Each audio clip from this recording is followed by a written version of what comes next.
برسوں پرانی بات ہے، دنیا کے کسی کونے میں ایک گاؤں ہوا کرتا تھا۔ عجیب سا نام تھا اس کا، مغلوبستان۔ پتہ نہیں اسے مغلوبستان کیوں کہتے تھے، حالانکہ نمبردار کا کہنا تھا کہ وہ کبھی کسی سے مغلوب ہی نہیں ہوا۔ گاؤں کا چودھری عوام سے بہت خار رکھتا تھا، وہ کسی بدیش سے پڑھ کر آیا ہوا تھا۔ گاؤں کے لوگوں کو ہڈی پھول کہتا تھا۔ لیکن ٹھہریں، کہانی سننے سے پہلے اہم کرداروں کا تعارف ہو جائے۔ سب سے اہم کردار چودھری اور نمبردار کا تھا۔ یہ دونوں کردار حکمرانی کے دعوے دار تھے، لیکن ظاہر ہے کہ ایک نیام میں دو تلواریں کیسے سماتی، اس لیے دونوں مل بیٹھے۔ ایک طویل مشاورتی اجلاس ہوا۔ طویل بیٹھک کے بعد ایک نکتے پر اتفاق ہو گیا۔ حکمرانی چودھری کے حصے میں آئی، جبکہ فیصلہ کرنے کا کلی اختیار نمبردار کو دے دیا گیا۔ گاؤں پر ان کا مکمل قبضہ ہو گیا۔ زمینیں، کالج، ادارے، اونچے بنگلوں سمیت ہر سہولیت صرف ان کی اعلیٰ اولاد کی تھی۔ گاؤں کے لوگوں کو کام کے بدلے اتنا کھانا مل جاتا کہ ان کی روح چلتی رہے۔ چودھری صاحب تو اس حق میں بھی نہیں تھے، لیکن نمبردار نے انہیں سمجھایا کہ ان کا زندہ رہنا ضروری ہے۔ اگر یہ مر گئے تو حکمرانی کس پر کی جائے گی؟ گاؤں کا دوسرا اہم کردار بھانڈ تھے۔ نمبردار کے اور چودھری کے ہر ایک اور ہر بات کا دفاع کرنا ان کا پیشہ تھا۔ اگر مالک کہہ دیتے کہ ہفتے میں 10 دن ہوتے ہیں تو ان کا کام تھا ان کی بات کو ثابت کرنا۔ بدلے میں انہیں مالکوں کی طرف سے باقاعدہ ٹریننگ اور معاوضہ بھی فراہم کیا جاتا تھا۔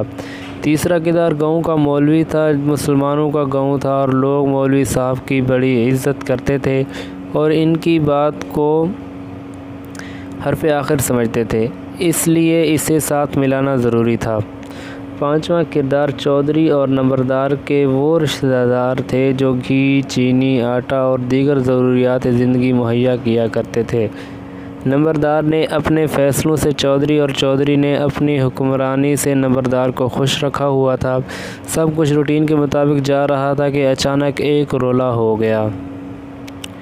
گاؤں کے لوگ جب نمبرداروں اور چودھریوں کے لیے الگ سکول، کالج، عالی شان بنگلے، امپورٹڈ گاڑیاں اور لگژری سہولیات دیکھتے تو احساس محرومی کی آگ میں جلی سرگوشیاں کرتے۔ سرگوشیاں آوازوں کا روپ دھارنے لگیں، ان کی جائیدادوں اور گھروں پر بات ہونے لگی۔ نمبردار اور چودھری اکٹھے ہوئے، ایک طویل مشاورتی اجلاس ہوا۔ اگلے دن گاؤں کے ہر چوک میں ایک پوسٹر لگا تھا جس پر لکھا تھا کہ کسی بھی مدعے پر بات کرنا صرف بھانڈوں کا حق ہے، چودھری کی طاقت اور نمبردار کے فیصلوں پر انگلی اٹھانے والے کو سزا سنائی جائے گی۔ ایک خفیہ فیصلہ یہ کیا گیا کہ عالی شان بنگلے گاؤں کے اندر تعمیر نہیں کیے جائیں گے۔ اس مقصد کے لیے گاؤں سے باہر کی وسیع زمینیں مختص ہوئیں، جہاں سوسائٹی کے نام سے ایک الگ ہی دنیا بسائی گئی، جس میں عیاشی کا ہر سامان موجود تھا۔ بظاہر اچھے انتظامات تھے، لیکن خلق خدا میں بات پھیلتی گئی۔ ایک ایسا وقت بھی آیا کہ فرعون کے گھر موسیٰ پیدا ہو گیا۔ وہ انہی کا ہی اپنا بندہ تھا، ان کے سارے داؤ پیچ جانتا تھا، اس لیے انہیں ٹف ٹائم دینے لگا۔ گاؤں کے لوگ بھی اسی کے ساتھ مل گئے۔ سب کا ایک ہی بے ضرر مطالبہ تھا، قانون کی نظر میں سب برابر ہیں اور گاؤں کے وسائل پر ہمارا بھی حق ہے۔ فضا بدل چکی تھی، لوگوں کو مارا بھی جا سکتا تھا، لیکن مسئلہ وہی تھا کہ پھر حکمرانی کس پر کی جائے گی۔ نمبردار اور چودھری اکٹھے ہوئے، پنچایت بلائی گئی۔ گاؤں کے لوگوں نے ایک شریف سے انسان کو اپنا نمائندہ چن لیا۔ یوں گاؤں میں ایک نئے اسٹیک ہولڈر کا اضافہ ہو گیا۔ اس کی کوشش سے گاؤں کے لوگوں کے دن پھرنے لگے۔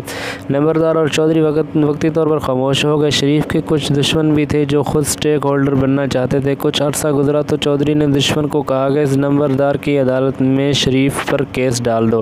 کیس ڈال دیا گیا۔ شریف کے خلاف ایک جو مکھی محاذ گرم ہو گیا۔ بھانڈوں نے کرپشن کا دور شروع کر دیا۔ نمبردار نے اپنی پنچایت لگا لی، چودھری نے اپنی طاقت استعمال کی، مولوی نے اندھے عقیدت مندوں سے مل کر گاؤں کے چوک میں دھرنا دے دیا۔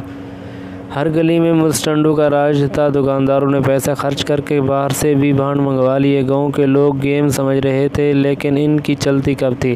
پنچایت کے فیصلے میں شریف کو ہٹا کر دشمن کو اسٹیک ہولڈر بنا دیا گیا۔ سب نے اپنا اپنا حصہ لے لیا۔ مولوی کو دور اچھے دیس بھیج دیا گیا۔ بھانڈ بھی امیر ہو گئے۔ دکانداروں نے شریف کو ہٹانے کے لیے جتنا لگایا تھا، گھی، چینی، آٹا وغیرہ مہنگا کر کے اس سے دوگنا کما لیا۔ گاؤں کے لوگوں کی حالت دن بدن خراب ہوتی گئی۔ کوئی بات کرتا تو دشمن کہتا لوگ جائیں بھاڑ میں، مجھے کیا، مجھے تو بس اسٹیک ہولڈر بننا تھا، قیمت چاہیے کوئی بھی ہو میری غیرت یا لوگوں کی جانیں ہاش ہو۔ کہنا ہے کہ وہ گاؤں آج بھی دنیا سے الگ تھلگ کسی جگہ قائم ہے، بلکہ اب تو شاید ملک بھی بن چکا ہے، وہاں آج بھی ایسے ہی کھیل کھیلا جاتا ہے، لیکن میں اس کی بات نہیں مانتا۔ آپ ہی بتائیں کہ آج کے جدید دور میں ایسا کھیل کھیلنا ممکن ہے؟ شکریہ، آپ کے جواب کا انتظار رہے گا۔